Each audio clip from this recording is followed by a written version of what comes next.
ওই যে একটা প্রেম করছে জীবনে, প্রেমিকা ছেড়ে চলে গেছে, ওর ধারণা যে দুনিয়ার সব আমার চলে গেছে। একটা মেয়ে, মেয়ের অভাব নাকি দুনিয়ায়? হ্যাঁ, মেয়ের অভাব মনে করেন?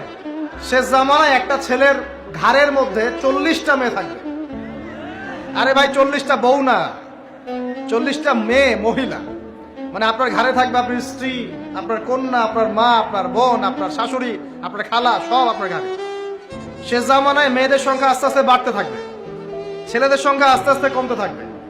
যুদ্ধ বিগ্রহ বেশি হবে, ছেলে মানুষ একটু বেশি মারা যায় না, বাইরে চলাফেরা বেশি করে, অ্যাক্সিডেন্ট আছে, রোড অ্যাক্সিডেন্ট, এই সেই, যুদ্ধ বিগ্রহ। এমনি গড়াইও ছেলেদের কম, আর ছেলেদের জন্মহার কিন্তু মেয়েদের চেয়ে কম। শিশু ছেলে মারা যায় বেশি, মেয়েরা মারা যায় কম। ছেলেরা এমনিতেই সংখ্যায় কম হবে, আর শেষ জামানায় মেয়েদের সংখ্যা আরো বেশি বাড়তে থাকবে।